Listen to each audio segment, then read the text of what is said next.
सावन सोमवारी में देख लीजिए, जैसे ही सोमवार का दिन आता है सवेरे सवेरे से लोग लोटा लेके लाइन लगा देते हैं मंदिरों में, बेलपत्ती चढ़ा रहे हैं, शिवलिंग की धुलाई हो रही है, दूध चढ़ा रहे हैं, मतलब हर तरीके से अभिषेक किए जा रहे हैं। ये भूल गए आदमी, खास तौर से हिंदू, कि शिवलिंग यानी शिव के चिन्ह में कोई जल ढारने से कुछ भी नहीं होने वाला है।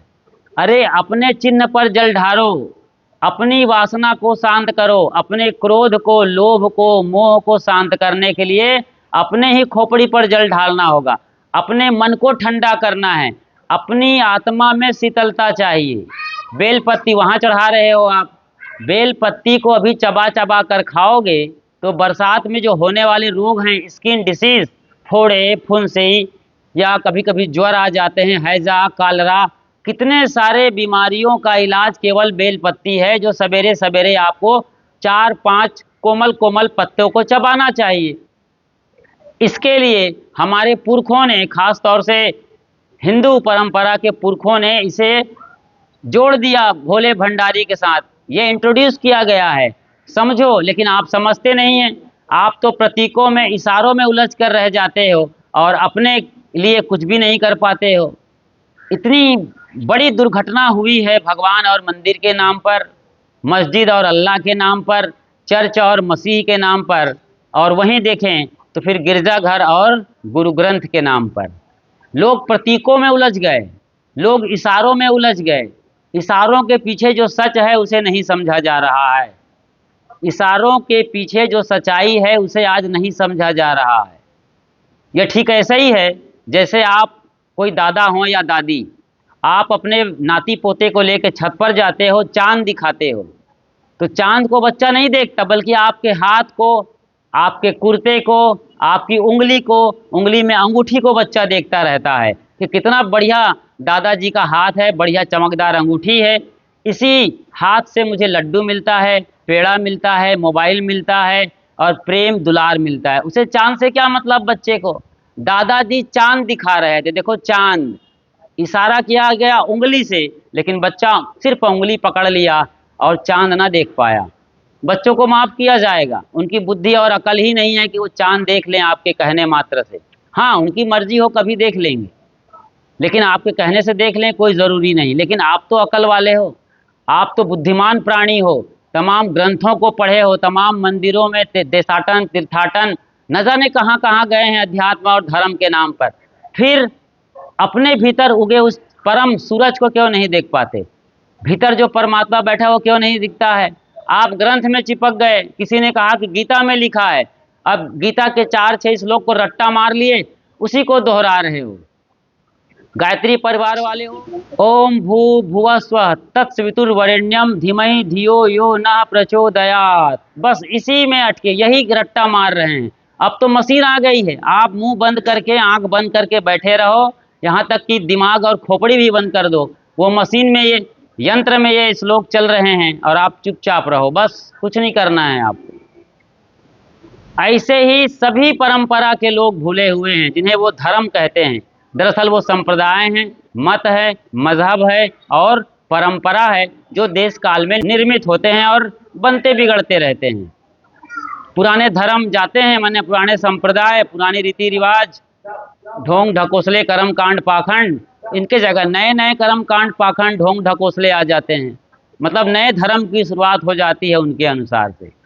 अरे भाई, धर्म है आपका स्वभाव, धर्म है इस जगत का नियम, जिसे यूनिवर्सल लॉ कहते हैं, जिसे विश्व का शाश्वत नियम कहते हैं, कारण कार्य की व्यवस्था कहते हैं, उसे धर्म कहा जाता है। ये बनने बिगड़ने वाले धर्म नहीं है, लेकिन आपके धर्म ग्रंथों में जो लिखा है उसे आप आंख मूंद करके मान लेते हो, जो आपके गुरु बोलते हैं उसे एकदम पत्थर की लकीर समझ करके अपने खोपड़ी के अंदर घुसा देते हो, फिर कोई टस से मस नहीं होता वहाँ से, कोई समझना ही नहीं चाहता, कोई विवेक करना नहीं चाहता। रामायण में लिख दिया है कि हनुमान जब बाल रूप में थे तो जलते हुए सूरज को निगल गया। अब ये सारे हिंदू बिना अकल के हो गए, अपनी बुद्धि को बेच दिए। अरे हाँ भाई, हनुमान तो स्वयं शिव के अवतार हैं, महाशक्तिशाली हैं, बुद्धि बल के मालिक हैं, तो क्यों नहीं सूरज को निगल जाएंगे। ये कोई खिलौना है जो सूरज को निकल जाएंगे। वैसे खिलौना को भी निकल जाए तो उसको निकालना पड़ेगा ऑपरेशन करके।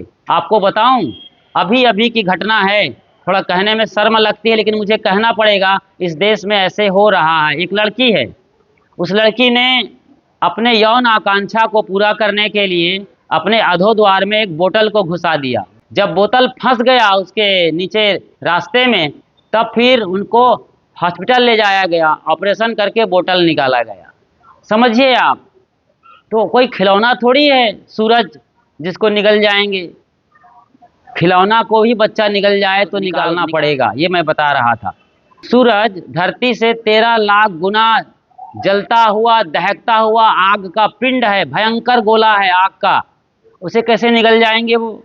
और दूसरी बात, वो हमसे 15 करोड़ किलोमीटर दूर है। आप बिना सोचे बिना विचारे ऐसे मान लेते हो, मतलब आप अपने ग्रंथ पर सवाल खड़े नहीं कर सकते हैं, विवेक नहीं कर सकते हैं, उत्तर जानने की कोई जिज्ञासा नहीं है। जो बस कहा गया लिखा गया, आंख मूंद के मानो रट्टा मार के पी जाओ उसको। उससे गति हो चाहे मुक्ति हो या और बंधन में पड़ जाओ, आपको कोई फर्क पड़ने वाला नहीं है। ये हालत आपकी हो गई है। राजा सगर की पत्नी सुमति को एक साथ 60,000 बच्चे पैदा हुए, और आप कहते हैं बोलो वृंदावन बिहारी लाल की जय। समझना ही नहीं चाहते। बताओ, एक दो बच्चे पैदा करने में तो औरत की जान निकल जाती है, भयंकर पीड़ा होती है, इतनी पीड़ा होती है जिसका कोई हिसाब नहीं है। और उसके 60-60 हजार बच्चे एक दफ़ा में पैदा हो रहे हैं। कहते हैं उसके अधोद्वार से एक पिंड निकला लौकी जैसा, और उसके अंदर छोटे छोटे मानव आकार के कीड़े थे। उनको निकाल निकाल करके एक एक को घी के घड़े में डालते चले गए लोग, और सब फिर घड़े के घी खा खा कर निकले, और बड़े बड़े पहलवान शक्तिशाली होकर निकले। विचार करिए आप, अभी मानव का बच्चा तो इतना कीड़ा जैसा तो होता नहीं। पहली बात, आदमी का बच्चा तो कम से कम 2 से 2.5-3 किलो का होता है, और कहाँ से लौकी निकल जाएगा। लौकी कौन घुसाया था उसके पेट में? सोचो जरा, कुछ भी कह दिया, कुछ भी मान लेते हो आप। इतना बड़ा धर्म को बदनाम किया गया है, इतना भगवान को बदनाम किया गया है कि उसको तो एकदम, इतनी गंदी बात तो लैला मजनू की किताब में भी नहीं लिखी होती है। हीर रांझा के बारे में भी इतनी गंदी बात नहीं कही जाती है, जो आप अपने भगवान, अपने पुरखे और अपने धर्म ग्रंथों के बारे में लिखते हो और पढ़ते हो। और कथा में चैनल गुरु ये बात बोलते भी हैं।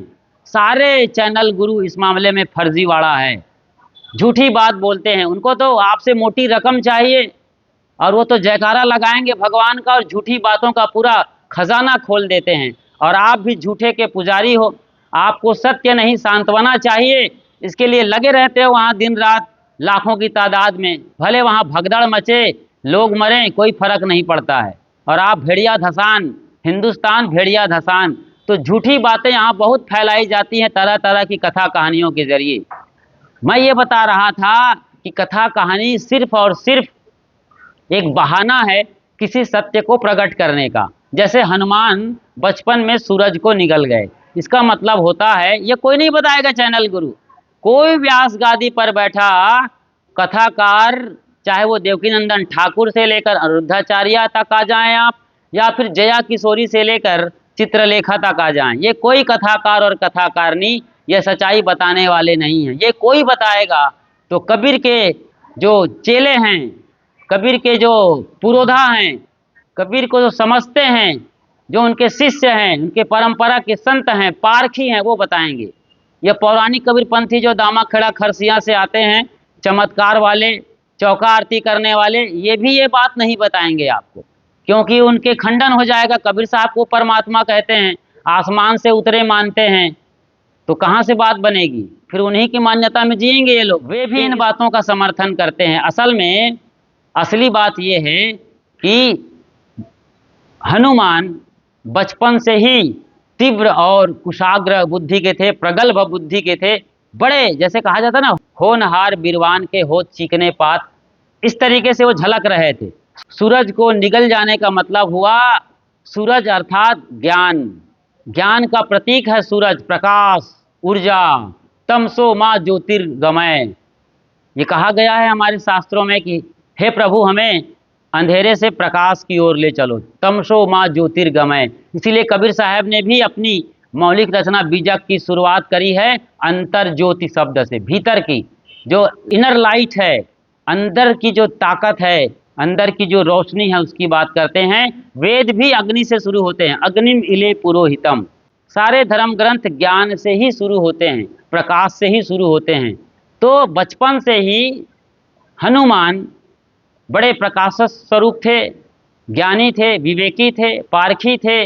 इसीलिए ज्ञान और विद्या के उन्हें बलशाली कहा गया और आजीवन वो अपने प्रभु राम या एक ऐसे चेले जो अपने गुरु की जिंदगी भर सेवा करते रहे, उनकी डफली बजाते रहे। ये होना चाहिए, ये कर पाएंगे तभी आप ज्ञानी और विवेकी कहलाएंगे। लेकिन आप तो कभी अपने किताबों पर सवाल नहीं खड़े करते, न ही बातों को समझना चाहते हैं। उल्टे कोई बताए तो उन्हें आप नास्तिक कहते हैं, धर्म विरोधी कहते हैं, पाखंडी कहते हैं और न जाने दर्जनों गालियाँ देते हैं उन्हें, सनातन विरोधी, हिंदुत्व के विरोधी। बताइए क्या क्या नहीं किया गया कबीर साहब के ज़माने में भी। उस वक्त दिल्ली के तख्त पर सिकंदर लोदी बैठे थे। सिकंदर लोदी और शेख तकी ने मिलकर कबीर साहब को ज़बरदस्ती मुसलमान बनाना चाहते थे। जब कबीर साहब नहीं माने तो फिर उनके साथ अत्याचार पर उतर गए और मारने के लिए तमाम उपाय किए गए, जिन्हें 52 कसनी के नाम से जाना जाता है कबीर पंथ में। 52 तरह की कसनी दी गई थी तत्कालीन सत्ता द्वारा, जो मुगलों का वहाँ उस वक्त शासन चल रहा था। सोचिए जरा, कभी जंजीर में बांधकर गंगा में फेंक दिया गया कबीर साहब को, और कबीर साहब गंगा पर एकदम आलथी पालथी मार कर बैठे मुस्कुराते हुए नजर आ रहे हैं। कई बार उन्हें मदमस्त हाथी के सामने छोड़ दिया गया, या फिर उनके सामने शराब पिलाकर हाथी को छोड़ दिया गया और हाथी जाके वहाँ सरेंडर हो गए हैं। कई बार उन्हें पिंजरे में बंद कर दिया, हाथ पैर बांधकर, और पिंजरे में आग लगा दिया मट्टी तेल डालकर। लेकिन कबीर साहब पिंजरे के बाहर आराम से बैठे आलथी पालथी मारकर। ये सारी घटना ये बताती है कि जब भी कोई आदमी सच बोलेगा, जो मान्यता चली आ रही हजारों साल, उसके खिलाफ यानी अंधेरे के खिलाफ जब भी सूरज निकलेगा, तो सूरज को दबाने, मारने, पिटने के लिए ये सरकार, समाज, धर्म के ठेकेदार सब इकट्ठे हो जाते हैं। लेकिन सत्य कभी परास्त नहीं होता, सत्य परेशान हो सकता है। इसीलिए हम लगातार सत्य को आपके समक्ष रख रहे हैं और बड़ी विनम्रता से रख रहे हैं कि सत्य को आप समझो। हम बता रहे हैं कि कबीर साहब ने कहीं बाहर प्रभु और परमात्मा को जिसे आप ढूंढते हो, उसके बारे में कहते हैं कि यहाँ बैठा है, दिल में खोज दिलहिमा खोजो यह करीमा रामा। तुम्हारा अल्लाह भी इसी दिल में बैठा है, राम भी बैठा है, गॉड भी बैठा है, और जो भी नाम ले लो उसकी, यही बैठा हुआ है। लेकिन आप तो बस शिकायत करने वाले हो, आप तो जलने वाले हो, मतलब बिना लीगल प्रूफ के, बिना प्रमाण के लड़ाई करने वाले हो। एक बार हुआ क्या, कहते हैं ब्रह्मा जी ने जब सृष्टि बनाई तो उनके सामने एक अजीबोगरीब मामला आया। एक आदमी आया और बोला कि हुजूर, ब्रह्मा को संबोधित किया, हुजूर मेरी ज़िंदगी में बड़ी पीड़ा है, बड़ी हताशा और निराशा है। मुझे रात में मौका मिलता है कोई 12 घंटे का, उसी 12 घंटे में मैं अपनी झोपड़ी बनाता हूँ, महल बनाता हूँ, और शादी ब्याह, बाल गोपाल, नाती पोते, गाड़ी मोटर, फ्रिज, कार, कूलर, बंगला सब ठीक ठाक करता हूँ। लेकिन जैसे ही 12 घंटा बीतने को आता है, धीरे से कोई आता है और मेरा सब कुछ सपनों की दुनिया तोड़कर बिखेर देता है, सब तहस नहस कर देता है। ये कई बरसों से मैं कर रहा हूँ, लेकिन कौन मेरे पीछे आकर के ऐसा करता है? कृपया आप उसे गिरफ्तार करिए और सही सजा दीजिए। मेरा जीना हराम कर दिया है उस आदमी ने। ब्रह्मा ने अपने पीए से बोला कि नोट किया जाए, इनकी जो भी बातें हैं रजिस्टर में नोट किया जाए। और उनसे पूछा तुम्हारा क्या नाम है? प्रभु मेरा नाम अंधेरा है। अच्छा तुम्हारा नाम अंधेरा है, नोट करेंगे नाम अंधेरा। ये शिकायत किया है अभी रात में आकर कोई 10 बजे, रात के 10 बज रहे थे उस वक्त। अच्छा ये तो हो गई तुम्हारी बात, तुमने सारी बात अपनी बोल दी है, लेकिन अब तुम्हारे खिलाफ कौन षड्यंत्र कर रहा है? उसका भी तो अता पता तुम्हें बताना पड़ेगा, वो कहाँ रहता है, उसका क्या नाम है, कितने बजे आता है, कितने बार तुम्हारा घर फोड़ा है।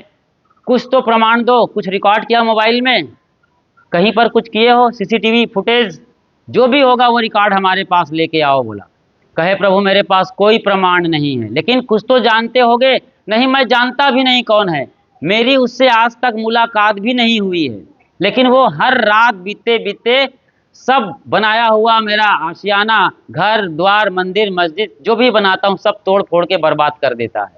और आज नहीं, ये बरसों से कर रहे हैं, वो कई साल गुजर गए हैं। अच्छा, प्रतिवादी का पता नहीं, तुमसे लड़ाई चल रही है, तुम्हारा सब कुछ बिगाड़ देता है, कौन हो सकता है। बड़ी समस्या आ गई ब्रह्मा के सामने।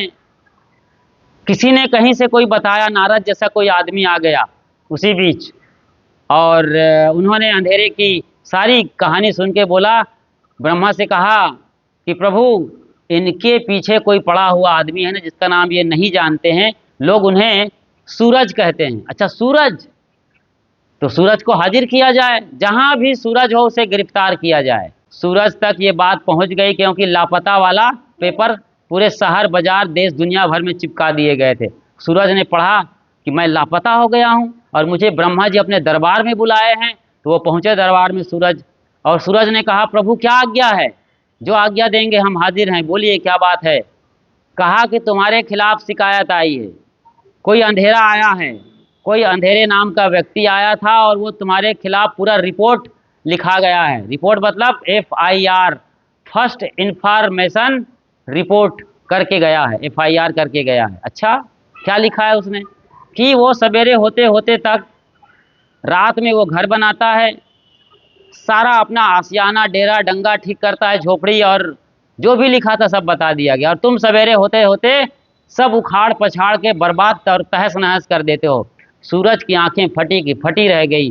कहे प्रभु आज तक मैं अंधेरे को जानता ही नहीं, देखा ही नहीं, कभी कभी मुलाकात नहीं हुई, कभी ना उनकी झोपड़ी देखा, ना उनका मंदिर देखा, ना मस्जिद, ना चर्च, ना गिरजाघर, ना गुरुद्वारा, उनका कुछ भी नहीं जानता मैं। सपने में सोचा नहीं कोई अंधेरा होता होगा।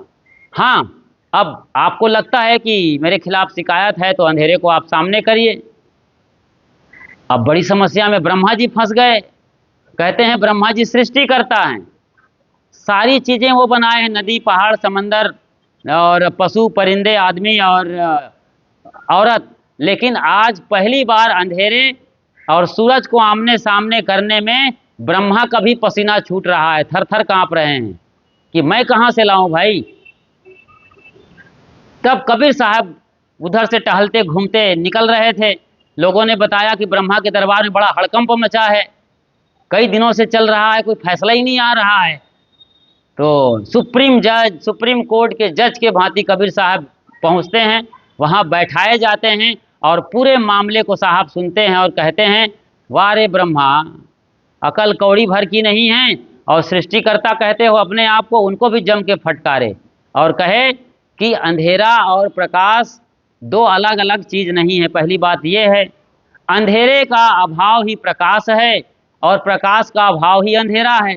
एक सिक्के के दो पहलू हैं, ये कभी एक साथ नहीं मिल सकते हैं। जैसे रेल की पटरियां साथ साथ चलेंगे लेकिन कभी जिंदगी में नहीं मिलते हैं। रेल की पटरियां कहीं मिल गई तो पूरी ट्रेन एक्सीडेंट हो जाएगी, पूरी ट्रेन पूरी बोगी जमीन पर धराशायी हो जाएगी। यह असंभव घटना है, ये नहीं हो सकता है कि पटरियां मिले और अंधेरा और सूरज एक साथ आ जाए। कहते हैं आज तक दोनों वादी और प्रतिवादी के हाजिर ना होने से मामला अभी भी ऊपर स्वर्ग के कोर्ट में लटका हुआ है।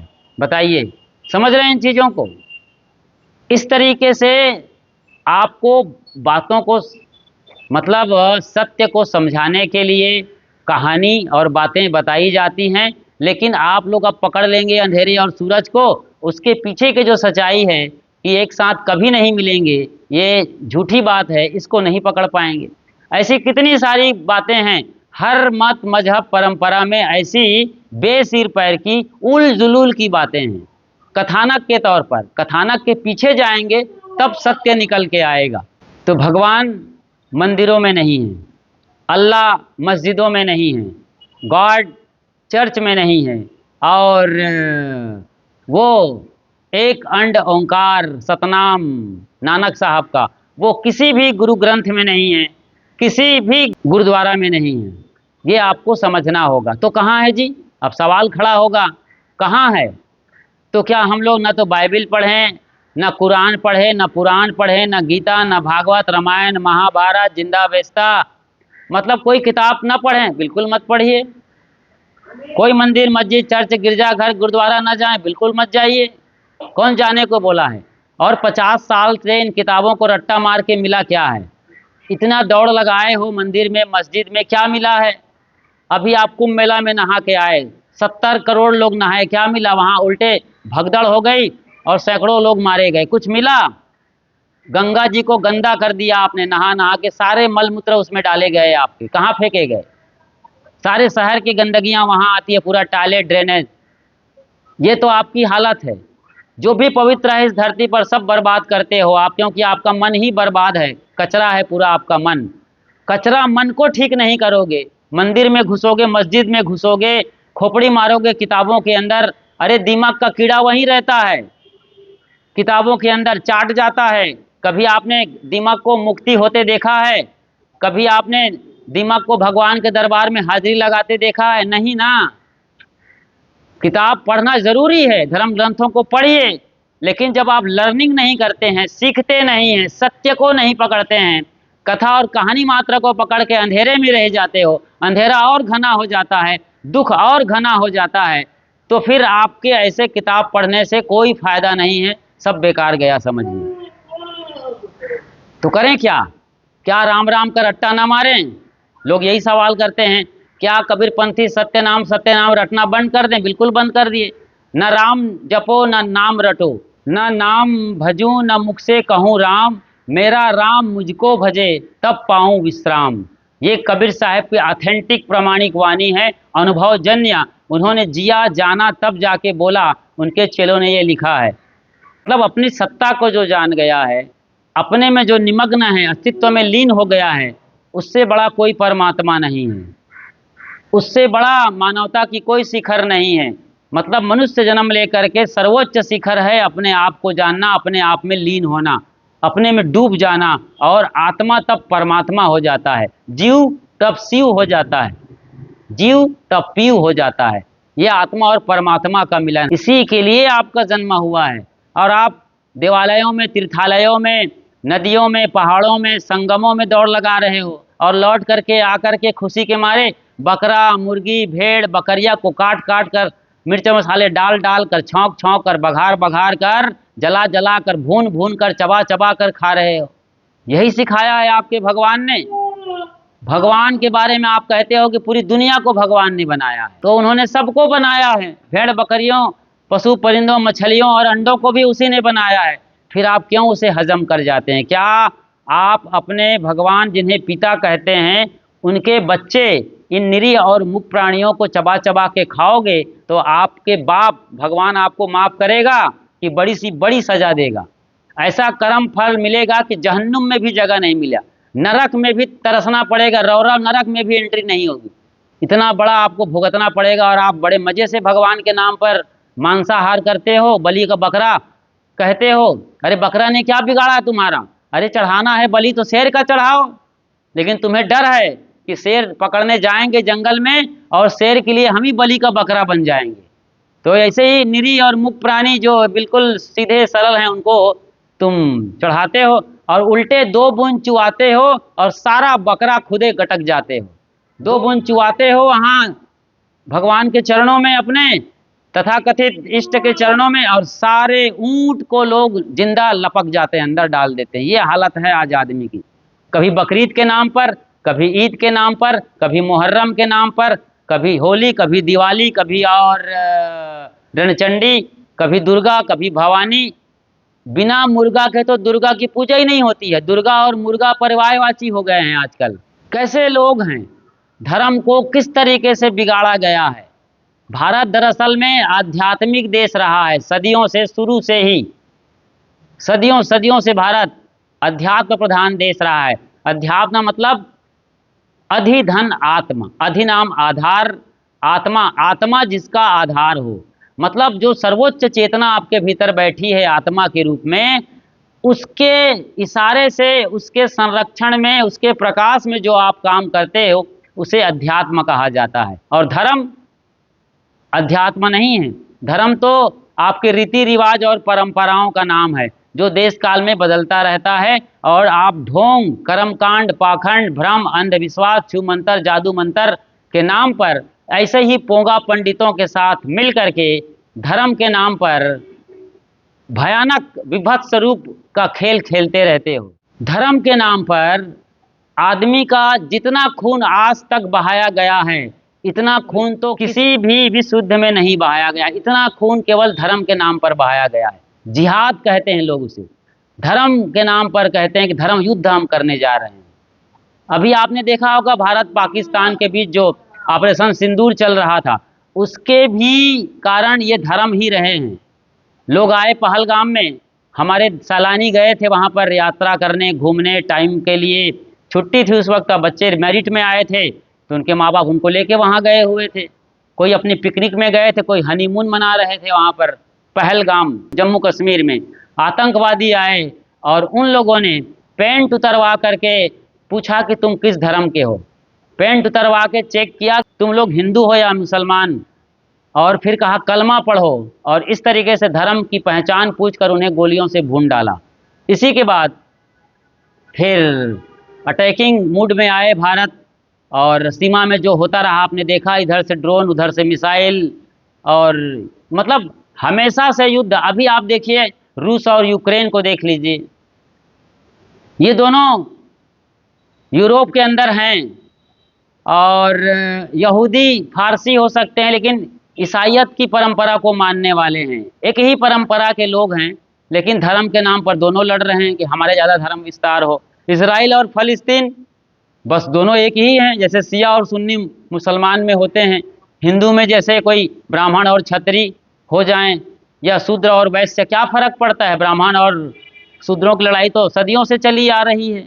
अभी आपने देखा है इटावा कांड के अंतर्गत यादव मुकुटमणि जी के चोटी काट दिए गए, उनके मित्र संत कुमार जी के बाल मुंडन कर दिए, दोनों को नाक रगड़वाया गया, वहाँ पर जूते चप्पल के भी नाक रगड़वा दिए।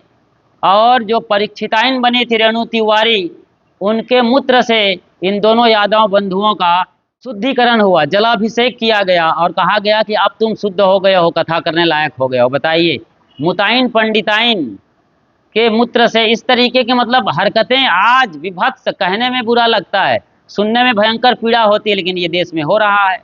तो धर्म के नाम पर, ये धर्म नहीं है, ये तो एकदम कचरा खाता है, डस्टबिन है, बदबूदार कचरे से भी भयंकर बदबू है इसके अंदर। ये कोई धर्म नहीं है। धर्म के नाम पर ये ढकोसला है, ढोंग है, पाखंड है, दिखावा है, छलावा है, बदमाशियां हैं। धार्मिक बदमाशी को आज लोग धर्म कहते हैं, और कुछ लोगों को तो खुली छूट और लाइसेंस मिल गया है। ये धर्म के ठेकेदार जो मर्जी आए वो आज कर रहे हैं। इसी का एक रूप आज अभी वर्तमान में आप देख सकते हैं कांवड़ यात्रियों के द्वारा। कांवड़िए, ठीक है, कांवड़ की यात्रा हो रही है आपकी, बहुत अच्छी बात है, आप भोले पर जल ढारने जा रहे हैं और लंबी यात्रा कर रहे हैं, पवित्र गंगा में जा रहे हैं, हरिद्वार जा रहे हैं, ठीक है। लेकिन कोई बाइक कार से आपको जरा सी चोट लग गई तो इतनी बिलबिलाने और तितलाने की क्या ज़रूरत है भाई। मान लो आपके कावड़ टूट गए, आपका पानी गिर गया तो क्या फ़र्क पड़ गया, फिर से ले लो, दोबारा ले लो नए कावड़ और नए घड़े और नए पानी, तो वही है गंगा जल का।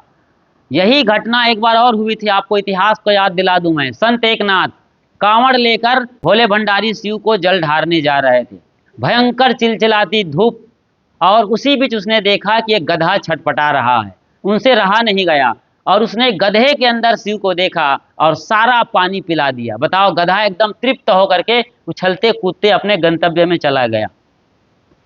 और लोगों ने कहा तुम्हारा तो धर्म भ्रष्ट हो गया, तुम धर्म भ्रष्ट हो गए, खत्म तुम्हारी सब साधना भक्ति, कुछ ने, पापी हो तुम, बोले लोग, उनके सहयोगी लोग जो और कांवड़िए थे।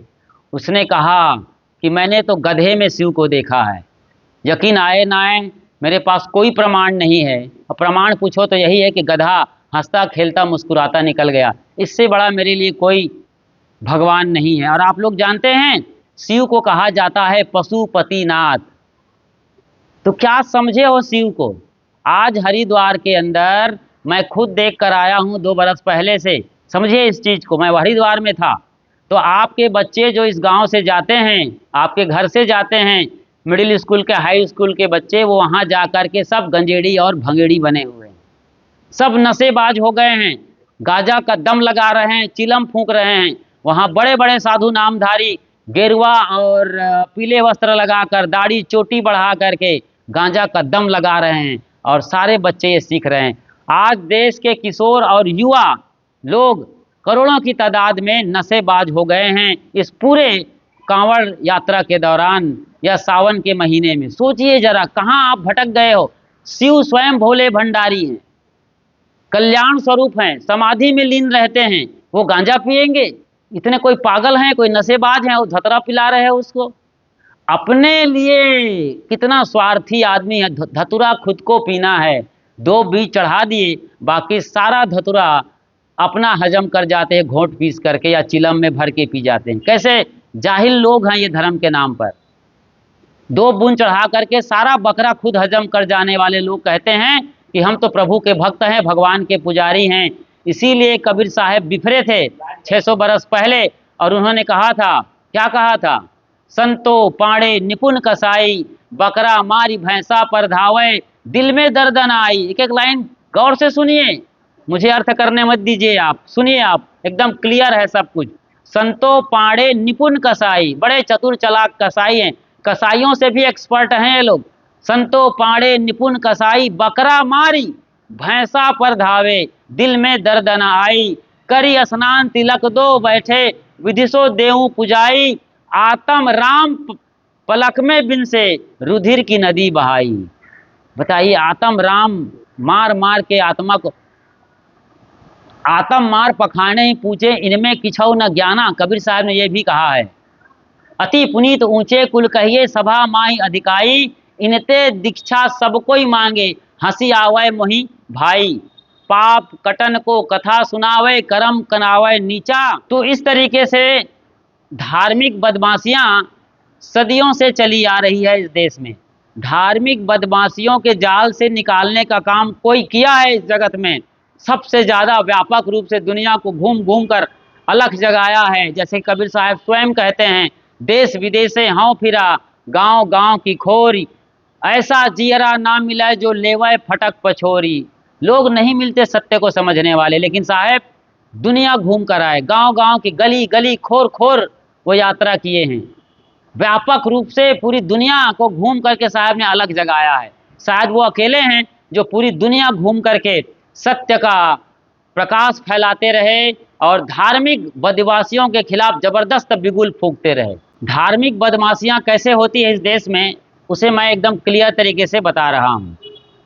2019-2020 का ये साल कोरोना का साल रहा है, और आपने देखा है कोरोना के दौरान सारे मंदिर, मस्जिद, चर्च, गिरजाघर, गुरुद्वारा, जहां जाकर के आप अपने प्राण मांगते हैं, भगवान से मिलते हैं, स्वर्ग, बेहिश्त और जन्नत जाना चाहते हैं, किसी पैराडाइज में जाने का सपना देखते हैं, उन सारे देवालयों और तीर्थ स्थलों पर बड़े बड़े ताले लग गए थे। किलो किलो भर के ताले, 5-5 किलो भर के ताले लगे हुए थे। और ये जो धर्म के ठेकेदार हैं, पंडे, पुरोहित, मुल्ला, मौलवी, पोप, पादरी, जो आपको पान तंबाकू के भांति मुक्ति बांटते हैं, मोक्ष बांटते हैं, जन्नत, बेहिश्त, पैराडाइज बांटते हैं, न जाने और क्या क्या भोग और मोक्ष देते हैं, या जो आप चाहते हो वो सारा कुछ देना चाहते हैं। लेकिन ये लोग दुम दबा करके न जाने किस बिल में घुस गए थे और दिन रात सैनिटाइजिंग कर रहे थे। कब कोरोना धर दबोचे, कब प्राण निकल जाए, बिल्कुल घबराए, डरे, सहमे अपने घर में नजरबंद हो गए थे। ये लोग सोचिए जरा, धर्म के ठेकेदार बनते हैं, बड़ी बड़ी बातें करते हैं, धर्म शास्त्रों की दुहाई देते हैं, मगर कितने डरपोक नपुंसक हैं आप अंदाजा लगाइए। ये प्रमाण है, मैं यूं ही नहीं बोल रहा हूं। सारे मंदिरों में ताले लग गए, सारे पुजारी जमींदोज हो गए, सारे भगवान को सैनिटाइज किए जा रहे थे। जब मैं पुजारी और भगवान कहता हूं तो फिर मुल्ला मौलवियों के लिए भी बोल रहा हूं, पोप पादरियों के लिए भी बोल रहा हूं, जो भी धर्म के ठेकेदार हैं। मंदिर से मेरा मतलब है सभी उनके अपने पूज्य तीर्थ स्थल, जहां वो जाकर भोग और मोक्ष मांगते हैं। जहाँ ताले लगे कि मैं बात बता रहा हूँ। तो ये सारे लोग जमींदोज हो गए थे, और जो उनके भगवान हैं, जो आपके भगवान हैं, जिनके आप हजारों नाम लेते हैं, कोई परमात्मा और परमेश्वर कहता है, कोई भगवान और ईश्वर कहता है, कोई अल्लाह और पैगंबर कहता है, कोई उन्हें लॉर्ड और गॉड कहते हैं, इन पर सैनिटाइजिंग हो रही थी, दवा का छिड़काव। ये कितना दुर्भाग्यजनक है कि आपके भगवान को भी दवा छिड़काव किया जा रहा था, प्रिकॉशन के लिए या प्रिजर्वेटिव के तौर पर, या उनके प्राण बचाने के लिए, जो वाकई बेजान हैं। बेजानों पर क्या, लेकिन ये इसलिए छिड़काव किया जा रहा था कि कहीं कोरोना का एक आध परमाणु, कोरोना का कोई एक आध जीवाणु कहीं भगवान के शरीर पर हो तो कहीं किसी को इन्फेक्शन ना हो जाए, वायरल ना हो जाए। तो इस वायरस से बचाने के लिए छिड़काव किया जा रहा था, ना कि भगवान को बचाने के लिए छिड़काव किया जा रहा था। ये भी आपको अच्छी तरीके से आज समझ जाना है। और कोरोना के दौरान बताइए, आप अपने भगवान को सर्वशक्तिशाली कहते हैं, सर्वशक्तिमान, सर्वव्याप्त, सर्वज्ञ कहते हैं, मतलब उनके बगैर पत्ता तक नहीं हिलता। तो फिर कोरोना कैसे चाइना से यहाँ हमारे देश में एंट्री कर लिया? भगवान को नहीं पता था? 33 करोड़ देवी देवाएं हिंदुओं के ही, बाकी औरों को तो छोड़ दीजिए आप। लाखों करोड़ों की तादाद में भगवान है इस देश में। गली गली, चौराहे चौराहे, मोहल्ले पर हनुमान जी गदा लिए खड़े हैं, राम जी धनुष बाण लिए खड़े हैं, कृष्ण जी सुदर्शन लिए खड़े हैं, और जितनी भवानियाँ हैं, जैसे गायत्री, पार्वती, सावित्री और रणचंडी, दुर्गा, ये सब कितने हथियारों से लैस हैं। बावजूद इसके कोरोना हमारे देश में आराम से एंट्री मार लेता है, और एक सेकंड में हजारों लोगों को मारने का सिलसिला चल रहा था। आपने देखा होगा कोरोना के दौरान लोग कीड़े मकोड़ों के तरीके से मर रहे थे,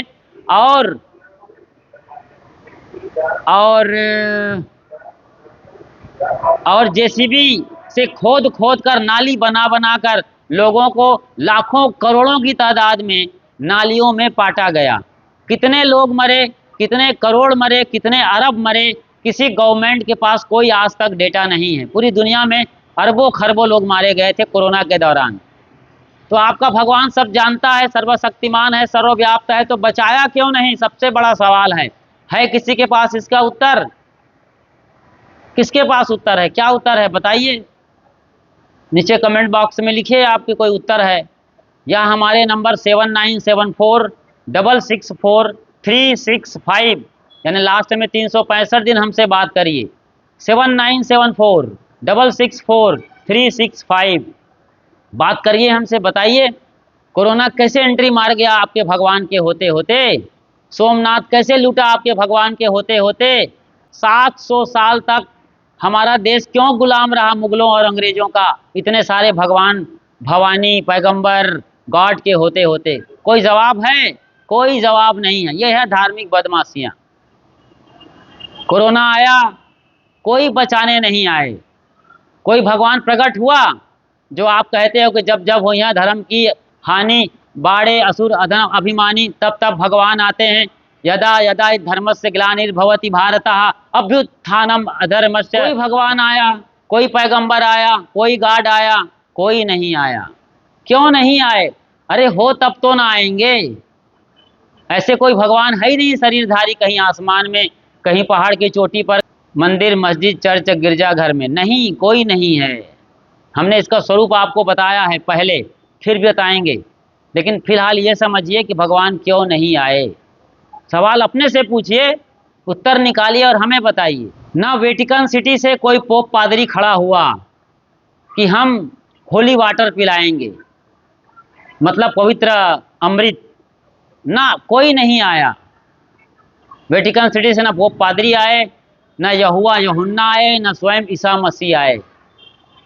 यहाँ मक्का मदीना से कोई नहीं आया, ना कोई पैगंबर वहाँ खड़ा हुआ, ना अल्लाह ताला खड़ा हुआ कि हम जमजम का पानी पिलाएंगे और मुसलमानों को बचा लेंगे। 58 देशों में मुसलमान हैं, कट्टर मुसलमान हैं ये लोग, आतंकवाद के अड्डे हैं ये सब। अधिकतम लोग आतंकवाद में शामिल हैं मुसलमानों की यदि बात करें तो, इनडायरेक्टली। बहुत लोग अच्छे हैं, ये भी समझने की बात है, सब मुसलमान ऐसे नहीं हैं। लाखों करोड़ों की तादाद में उनकी संख्या है जो अच्छे हैं, लेकिन मुट्ठी भर लोग जो आतंकवाद में लिप्त हैं, ये पूरे मुसलमान सल्तनत को या मुसलमान या इस्लाम परंपरा को बर्बाद करते हैं, नाम उनका दाग लगाते हैं। तो कोई अल्लाह ताला नहीं आया कि 58 देशों के मुसलमानों को बचा लिया जाए। करोड़ों मुसलमान मारे गए। इसके पहले हमने देखा ईसाई जो सबसे ज़्यादा मारे गए इस दुनिया में कोरोना के दौरान, कोई पोप पादरी और उनके कोई नहीं आए होली वाटर पिलाने। अब हिंदुओं की बात करें, आपके हरिद्वार में कोई भगवान आया? कोई शंकराचार्य, कोई धर्मगुरु, कोई धर्म के ठेकेदार, कोई अखाड़े का महामंडलेश्वर, कौन आया? कौन भगवान आया 33 करोड़ में या 33 कोटि में या 56 करोड़ में? कोई आया खड़े होकर गंगा के किनारे पर खड़े होकर बोले कि हम पवित्र गंगा जल को मंत्र से अभिषिक्त करके, मतलब मंत्राभिषिक्त गंगा जल पिलाएंगे और पूरे देश को बचाएंगे, कम से कम हिंदुओं को बचा लो भाई। मगर कोई नहीं आया। आए थे बाद में बाबा रामदेव, जैसे तैसे उनका वैक्सीन चला रहा है। भाई डॉक्टर लोग भगवान हैं जीवित, रोग के बचाने वाले, बीमारी से निजात दिलाने वाले। सही इलाज हुआ कोरोना का, बुखार ही समझा जाए। कोरोना मतलब बुखार ही था। मैंने कई जगह देखा, सुना, समझा कि लोग गांव के डॉक्टर के पास गए जो कोरोना पॉजिटिव थे, उनके बुखार का इलाज किया, उनको छू कर गले लगा कर। डॉक्टर ने खुद बोला कि साहब जी मैंने गले लगाया अपने मरीजों को और पूरे बदन से लिपटा कर उनको ढाढ़स बंधाया और मैंने सिर्फ उनको बुखार की गोली दे दिया और कुछ सावधानियां बताया। उनका कोरोना चला गया, कोरोना पॉजिटिव का। उल्टे जो लोग कोविड सेंटर गए वो वापस नहीं लौटे, आप जब जानते हो। मतलब गलत तरीके से ट्रीटमेंट हुआ है। वैक्सीन भी कई दफ़ा गलत रहा है, ये बड़ा हो हल्ला मचा है आपके देश में, आप सब जानते हैं, मुझे कहने की क्या ज़रूरत है। मैं तो ये कह रहा था कोरोना के दौरान इतनी बड़ी महामारी फैली, अरबों खरबों लोग मारे गए, दुनिया भर में करोड़ों की तादाद में भगवान होंगे, एक भी नहीं आया। तो ये धार्मिक बदमाशी है कि नहीं? जो चीज़ है ही नहीं उसके नाम से इतना प्रोपेगेंडा और एजेंडा चलाना कि वही तारनहार हैं, वही बचाने वाले हैं, ये हैं, फलां हैं, ढिका हैं, उनके बगैर पत्ता नहीं हिलता। तो पहलगाम में बंदूक कैसे हिल गई? यहाँ ताज होटल में घुसकर कैसे मार दिया उन लोगों ने? इतने हमले हुए हैं, सोमनाथ लूट लिया गया, वहाँ शिवलिंग नीचे गिर गया, टूट फूट के बिखर गया, और आप बोलते हो भगवान के बगैर पत्ता नहीं हिलता है। ये सब कहने में अच्छा लगता है, महिमापूर्ण वचन है। असल में कोई भगवान नहीं है। इस जगत को कोई चलाने वाला है तो वो है विश्व का शाश्वत नियम, यानी कारण कार्य की व्यवस्था, काज और इफेक्ट का जो साइंस है, इसको समझो आप। कुछ होने से कुछ होता है, उसी को इंग्लिश में यूनिवर्सल लॉ कहा जाता है। यही पूरे दुनिया को चला रहा है, समझे आप। जैसे गुरुत्वाकर्षण के नियम से न्यूटन ने खोजा तो हमने ग्रेविटेशन फोर्स कहा, उसके पहले नहीं जानते थे क्या नाम है, चाहे गुरुत्वाकर्षण बल कहो चाहे ग्रेविटेशन फोर्स कहो, इसके पहले कुछ पता नहीं, तब भी दुनिया चल रही थी। इसी बल से आसमान में चांद और सितारे लटके हुए हैं, एक दूसरे को खींचे हुए हैं, एक दूसरे को बांधे हुए हैं, और ये दुनिया चल रही है। समझ रहे हैं आप? तो दुनिया चलती है कुदरत के कानून से। कुदरत कोई आदमी का नाम नहीं है, प्रकृति ही परमात्मा है, इसे समझिए। एक बीज जमीन में जाता है, उचित नमी, खाद, पानी और हवा मिलता है तो धरती का सीना फोड़ करके वो बाहर आता है और विशाल बरगद का रूप ले लेता है। इसमें भगवान की कोई ज़रूरत नहीं है, बस सही एटमॉस्फेयर मिलना चाहिए, नमी, खाद, पानी, ऊर्जा, हवा, प्रकाश मिलना चाहिए, बस। बीज में बीजी असर है, बीजी गुण को ही कहा जाता है विश्व का शाश्वत नियम या कारण कार्य का प्रभाव या यूनिवर्सल लॉ। ये बीज में निहित हैं, ये सदियों से हैं, सदा से हैं। दुनिया किसी ने बनाया नहीं, दुनिया अचानक नहीं बना दी गई है, ना अचानक बन गई है। ये सदियों से ही अनंत काल से है, अनंत काल तक रहेगा। मतलब ये पूरी दुनिया, पूरी कायनात, पूरी सृष्टि अनादि और अनंत है। इसके बनाने वाले कोई लॉर्ड, गॉड, पैगंबर, खुदा, अल्लाह ताला या परमात्मा, परमेश्वर, कोई ताकत नहीं है जी। सब अपने आप ऑटोमेटिक सिस्टम से चल रहे हैं, इसको समझना पड़ेगा। साइंस बेस पर भी और गहरे अपने उतर कर अध्यात्म में भी। यही रियलिटी आएगी आपके पास। ये तभी समझ में आएगा जब आप सच्चे सदगुरु के निकट बैठेंगे और उनके चरणों में बैठकर साधना और भक्ति करते करते स्वयं को पहचानेंगे, अपने आप को जब जान जाएंगे तो सारा ब्रह्मांड जाना हुआ हो जाएगा। क्यों? ब्रह्मांडे सो पिंडे, जो पिंड में है वही ब्रह्मांड में है, जो ब्रह्मांड में है वही पिंड में है। तो आज हमने देखा कि सदगुरु कबीर साहब ने धार्मिक बदमाशियों के खिलाफ जो बिगुल फूंका है वो आज भी बरकरार है। लोग आज समझ रहे हैं कबीर साहब की वाणियों को और उनके गहरे उतर करके जो पाखंड है इनसे बाहर निकल रहे हैं। हमें कितना सारा फोन आता है दिन भर में कि गुरुजी आपको सुनकर हमने शराब पीना छोड़ दिया, आपको सुनकर हमने मूर्ति पूजा छोड़ दिया, आपको सुनकर हमने पाप करना छोड़ दिया, चोरी बेईमानी बदमाशी जो भी करते रहे, अंडा मछली मांस खाते रहे, शराब ताड़ी जुआ में लत थे, एकदम पूरा डूब गए थे, जिंदगी नरक हो गई थी, बीमार हो गए थे, कंगाल हो गए थे। बड़ी कृपा है कि आपको सुनते हैं, गुरुजनों को सुनते हैं, कबीर साहब को सुनते हैं, सत्य को समझते हैं और अब हम सच के मार्ग पर चलते हैं, प्रेम से जीते हैं, सच्चाई से जीते हैं, ईमानदारी से जीते हैं, कम पैसे में जीते हैं, कम साधन में जीते हैं, लेकिन मज़े से जीते हैं और अब हमारा जीवन धन्य हो गया है। इसीलिए कबीर साहब ने कहा, चाह गई चिंता मिटी मनवा बेपरवाह, जिनको कछु नहीं चाहिए सोई शहंशाह। अरे क्या नहीं मिला है?